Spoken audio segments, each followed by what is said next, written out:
COVID-19 adalah penyakit yang disebabkan oleh virus Severe Acute Respiratory Syndrome 2 atau disingkat SARS-CoV-2.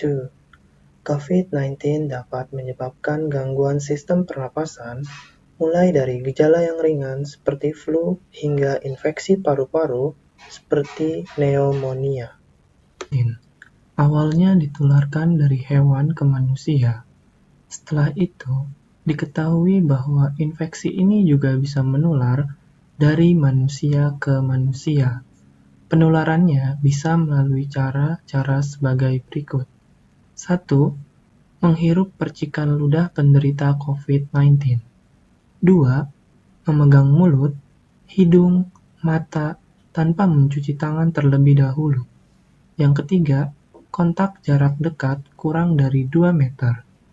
CDC dan WHO menyatakan COVID-19 juga bisa menular melalui aerosol, yaitu partikel zat di udara. Meski demikian, cara penularannya ini hanya terjadi dalam proses medis tertentu. Risiko COVID-19. COVID-19 dapat menginfeksi siapa saja, tetapi efeknya akan lebih berbahaya atau bahkan fatal bila menyerang orang lanjut usia, ibu hamil, perokok, penderita penyakit tertentu, dan orang yang daya tahan tubuhnya lemah. Gejala COVID-19. Gejala awal infeksi COVID-19 bisa menyerupai gejala flu. Setelah itu, gejala dapat hilang dan sembuh atau malah memberat. Penderita dengan gejala yang berat bisa mengalami demam tinggi, batuk berdahak atau berdarah, sesak nafas, dan nyeri di dada. Gejala-gejala tersebut terjadi ketika tubuh melawan COVID-19. Kapan harus ke dokter?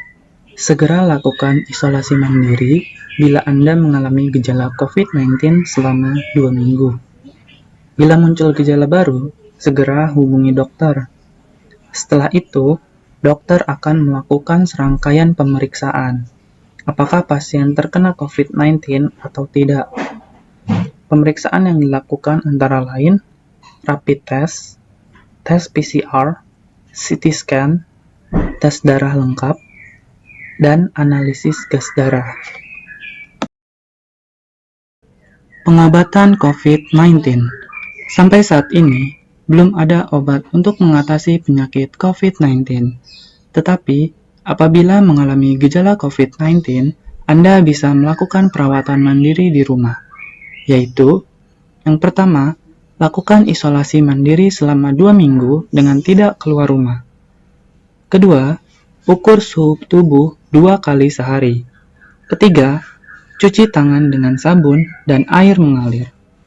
Keempat, banyak minum air putih. Lalu yang kelima, istirahat yang cukup. Dan yang terakhir, konsumsi obat pereda batuk, demam, dan nyeri.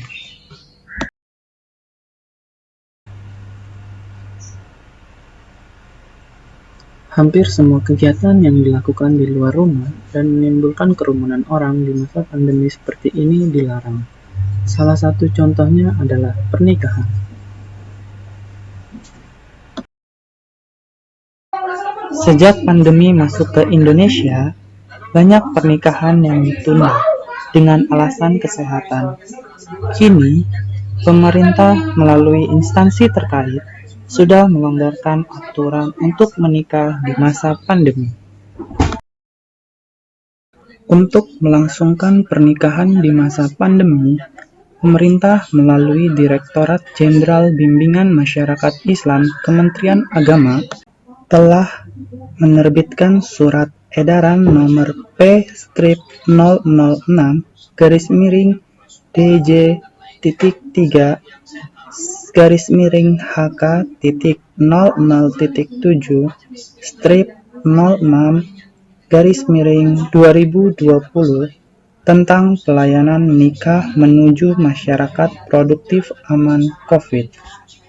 Dalam surat panduan tersebut, terdapat 11 poin yang harus diperhatikan oleh calon pengantin yang hendak melangsungkan pernikahan di masa pandemi. Poin yang menjadi pembeda dari aturan pernikahan sebelumnya adalah jumlah tamu undangan dan penerapan protokol kesehatan. Aturan ini ditulis di poin nomor 5 dan 6, yaitu peserta prosesi akad nikah yang dilaksanakan di KUA atau di rumah diikuti sebanyak-banyaknya 10 orang. Lalu, peserta prosesi akad nikah yang dilaksanakan di masjid atau gedung pertemuan diikuti sebanyak-banyaknya 20% dari kapasitas ruangan dan tidak boleh lebih dari 30 orang.